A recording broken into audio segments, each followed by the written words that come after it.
Hello! I am back once again with another review.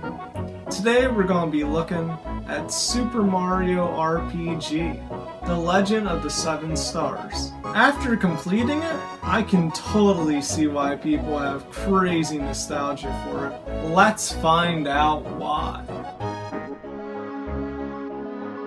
The first 1 or 2 hours of this game are really bizarre to me. The game during that time just seemed really lifeless and dead or something. It felt bad. I really was not impressed the first few hours. I really thought it was going to turn out to being just some dull, uninspired, crappy Mario sellout crap. But no, this game, in many factors, blossomed like a flower. The graphics at first seemed really off to me. But before you knew it, I friggin' love them now. The music seemed uninspired. Before you knew it, I was humming along. The gameplay seemed very lacking. Before you knew it, I thought it was pretty cool. The story seemed dull and lifeless. Before you knew it, I wanted to see what happened next, and I wanted to meet new characters. This game really does have something special about it. It just has so much charisma, really. If you start playing the game and you think it seems bad, just wait a few hours, and it will probably amaze you. It did it for me.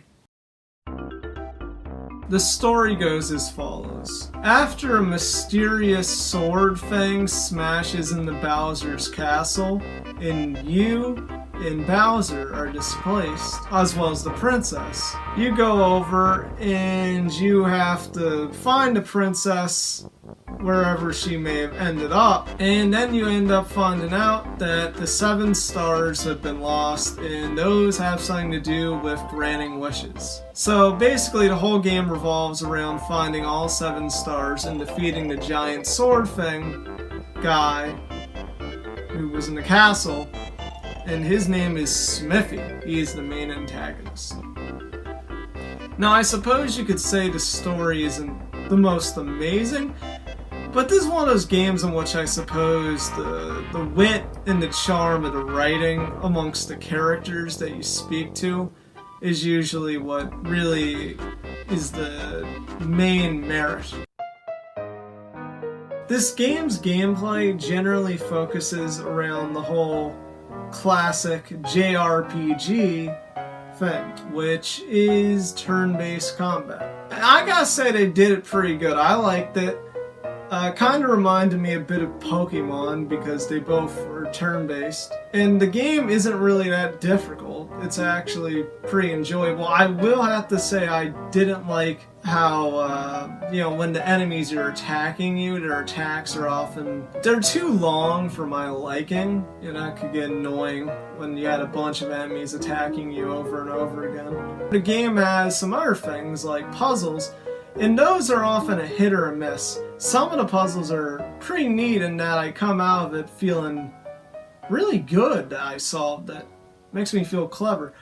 Some of the other puzzles are retarded. I don't know what the hell they were thinking, like that maze one. What the hell were they thinking? The worst part of this game definitely has to be the occasional platforming sections. I know it's a Mario game, but if I wanted to do platforming, I would play Super Mario World. The reason why the small platforming sections don't work is because you are in a 3D isometric perspective, and thus it's really hard to assess depth. They're really bad. Yeah, this game has a good soundtrack. Yeah, I definitely did like this game. And I gotta admit that this is probably, out of all the Super Nintendo games I've reviewed so far, it's gotta be my favorite. It just feels so just quaint. It's a really quaint little adventure. I like it.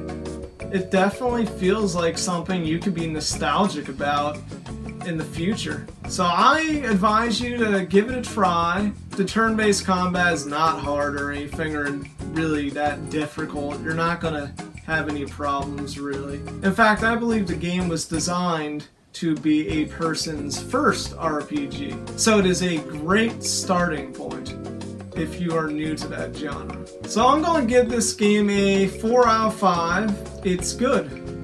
Try it out. As for the top games list, we're going to put it at number 4. As I said, it is the best Super Nintendo game I've played yet. Next episode, I will be reviewing Assassin's Creed 4 Black Flag. Will Shiver Me Timbers become my favorite catchphrase? Find out next episode on the crusade for the best video game ever made.